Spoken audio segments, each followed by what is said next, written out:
Welcome to Surviving Social Services, a safe space for families to share their experience with social services in the UK. This podcast is not about attacking social workers. It's not about blaming them either as individuals. This podcast is about sharing survival stories and also sharing stories of people who may be still surviving and still going through it. Just a quick disclaimer before we start. The views and experiences on this podcast are personal and for awareness purposes only. I am not a legal professional and nothing here should be taken as legal advice. If you're dealing with a situation involving social services or the law, it's really important for you to seek advice from a qualified professional. Guys, please give a lovely welcome to our next caller who will be sharing her experience with social services. Hello. Hi, Jane. Thank you so much for joining us and for having the courage to even share your experience. All right. So I'm just going to be guiding the conversation by a couple of questions, but feel free to let me know if you want to just pause, take a break, or if you're uncomfortable with anything. Yep. All right. So let's start off by maybe you just telling us what was the reason that social services gave you for their involvement? They originally got involved with a risk assessment on the kids' dad. Okay. And that was how they became involved? Yeah, but then they were getting reports saying that we was in a relationship when we weren't. Okay. Then social worker still saying we were in a relationship when we weren't. So it went to public law outline. Oh. And then turned up one day at my granddad's with police and as they arrested her, they got weren't as much the kids when they got kids. They were saying it was the house that when they got kids. Oh. Did anybody explain to you during this your rights, your process? Did they say they were going to be coming, or was it just chucked on you? No, they just turned up. I was completely different place. Oh wow. And then and released and then she went social workers there to custody. When I got the first letter for court, it said on there that both parents was to be arrested the following week for child neglect. Yeah. But obviously we didn't know about it. But he didn't get arrested or anything like that. It was just me. Just you. Wow. How did the experience affect you? Obviously that must have been really tough. Well, it was, but it was all not knowing where kids were. Mm. Because all I got told was social advocates. Wow. Yeah, of course, that must have been really hard. As you know, I can relate. So did you have any support during that time? Did they offer you any support, or did you have any family that you could turn to? I had family, they didn't offer anything. Wow, so you was pretty it much was just once kids were gone, you didn't see out of them. Wow. But when I was talking to police, they tried to finish the investigation for at least a month. But she weren't getting back to them. Every time they rang her, emailed her, they were getting no response from her. So they couldn't close the investigation. Really?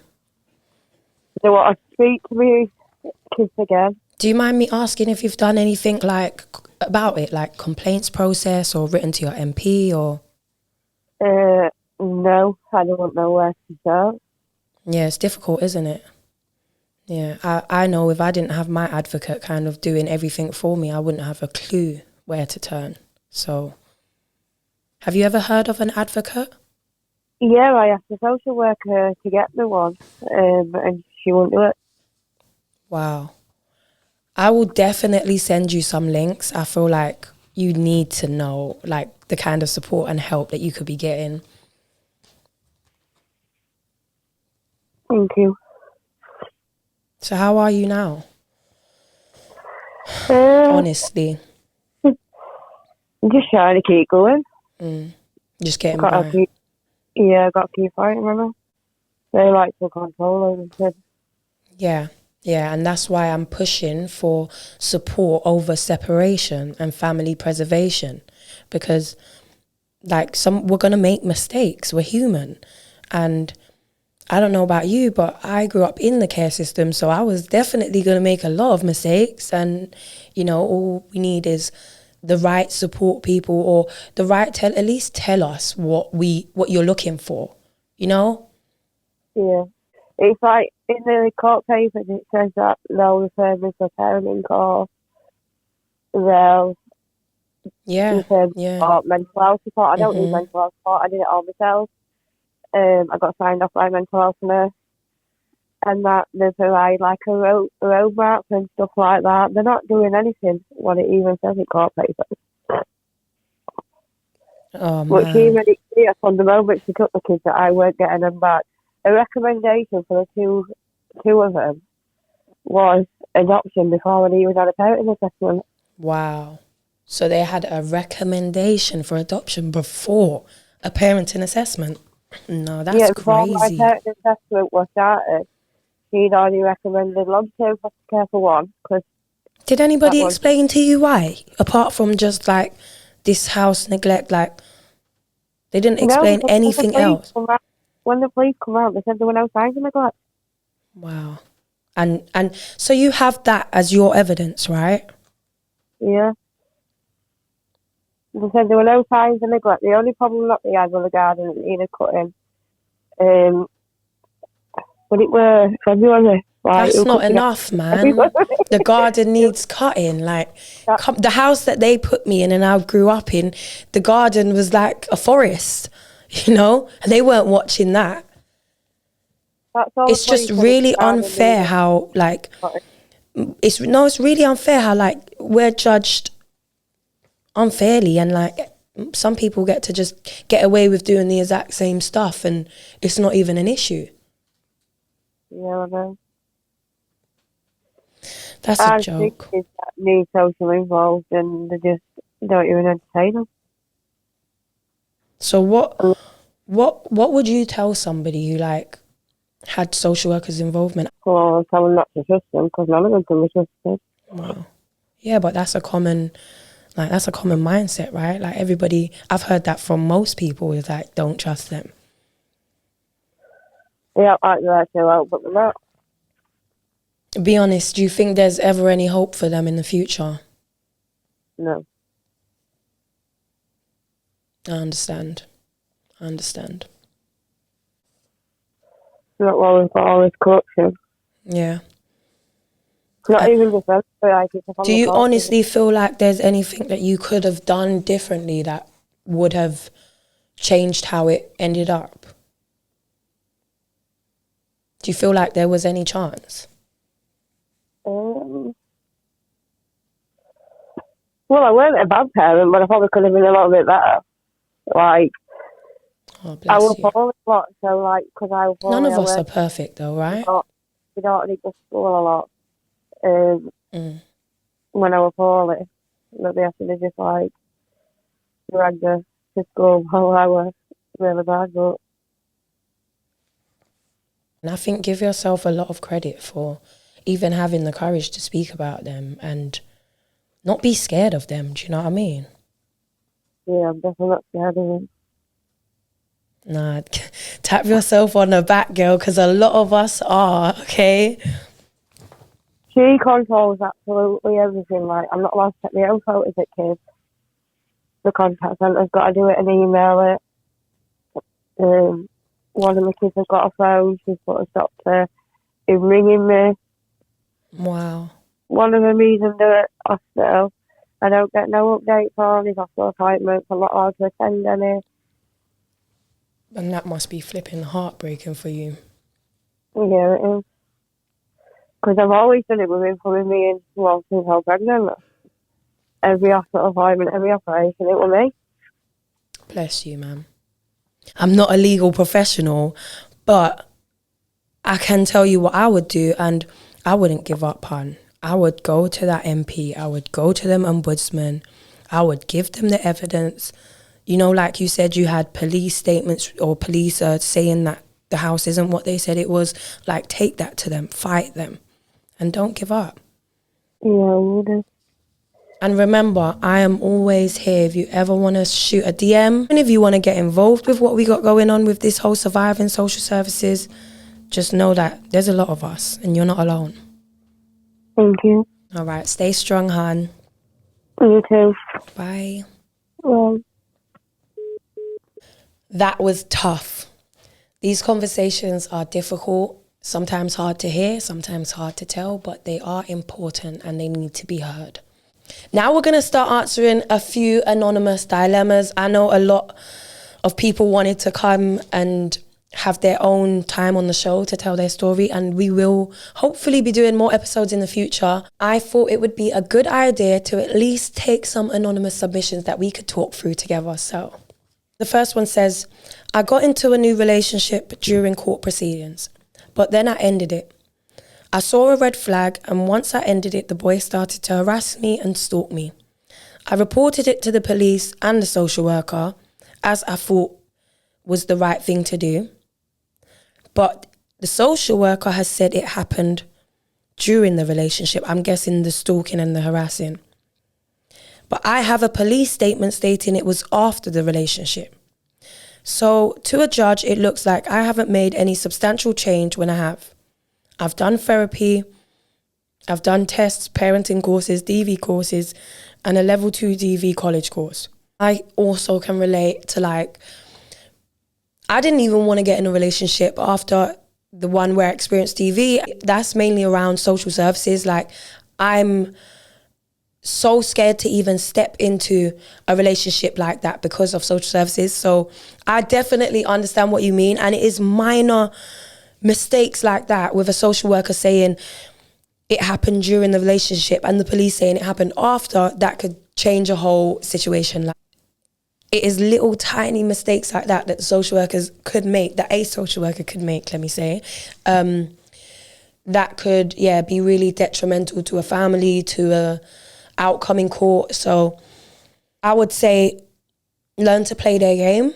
And I tell a lot of people that when a lot of people come to me for advice, I tell a lot of people, learn to play their game, okay? And like you said, the police have their own versions of events, so get that evidence. That's your evidence. They like everything on paper. Make sure you have everything on paper. Make sure you're speaking to professionals who can vouch for you, and just keep everybody in the loop, okay?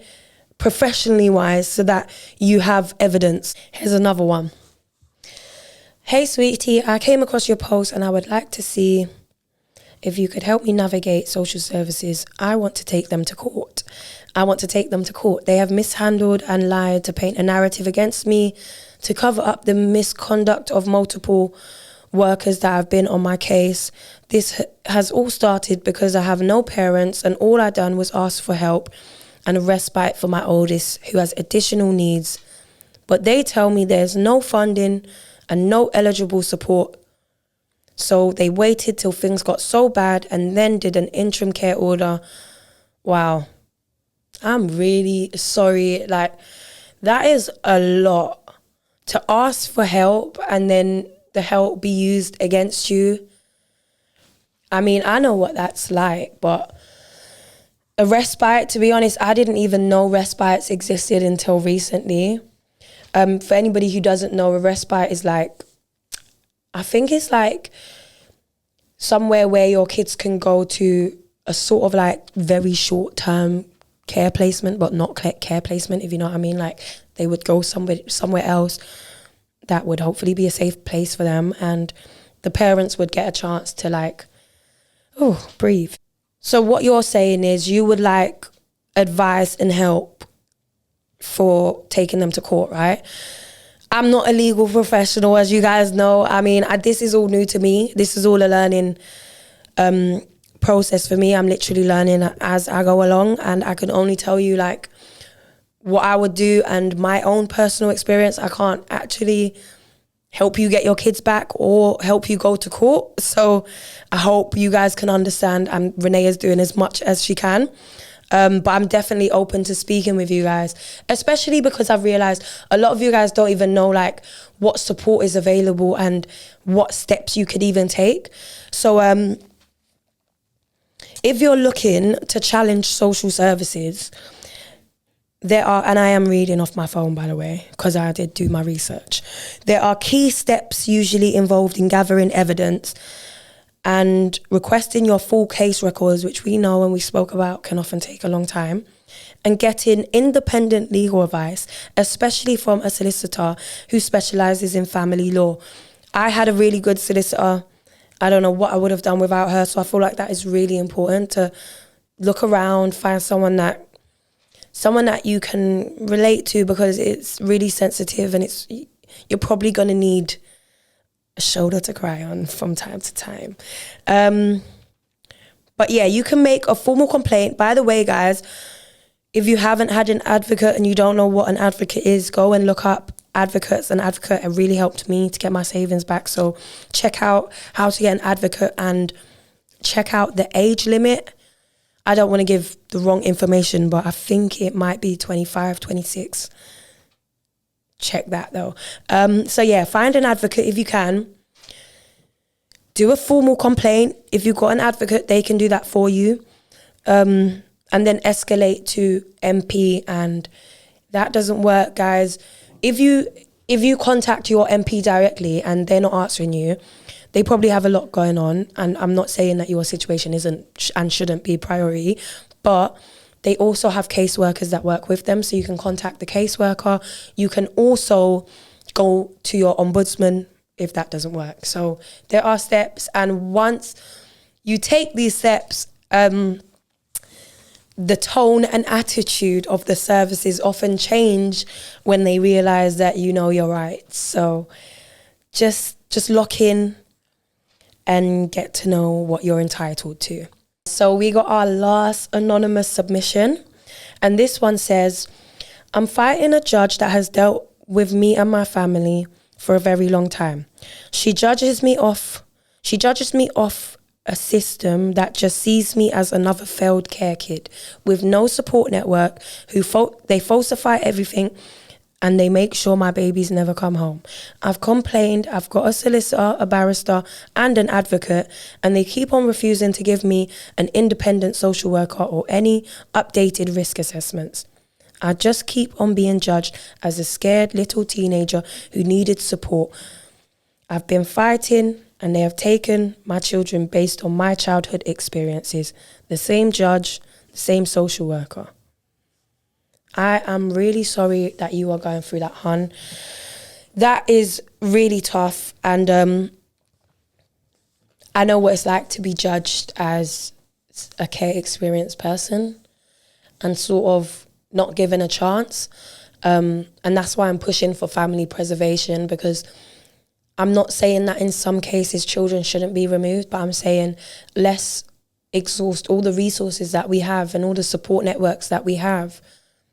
And also, another common theme I'm seeing is that a lot of us, me included, are being blamed for not having a support system, but we were raised in your system, we grew up in your system, and who is to blame for that? Why are we being punished for not having a support system that you didn't provide us with? So, yeah, I'm just really sorry to anybody that can relate. I would just say, please, please, please don't give up. I know it can seem like a very long road and you might not see the light at the end of that tunnel. And trust me, I didn't, and a lot of people who was involved in my situation didn't either. But just keep faith and keep fighting, because your children are worth it. And I think we all have potential to be good parents, no matter what we've been through. It doesn't matter, even if we haven't had the example of a great parent, I still think we all have the potential to be a great parent. Thank you so much, guys, for tuning in. It has been great. Yeah, that has been Surviving Social Services. Thank you so much for giving me the courage, guys, and for everyone else who has also had the courage to tell their story. I really appreciate it. And hopefully you'll be seeing more, and this won't be the last. Take care.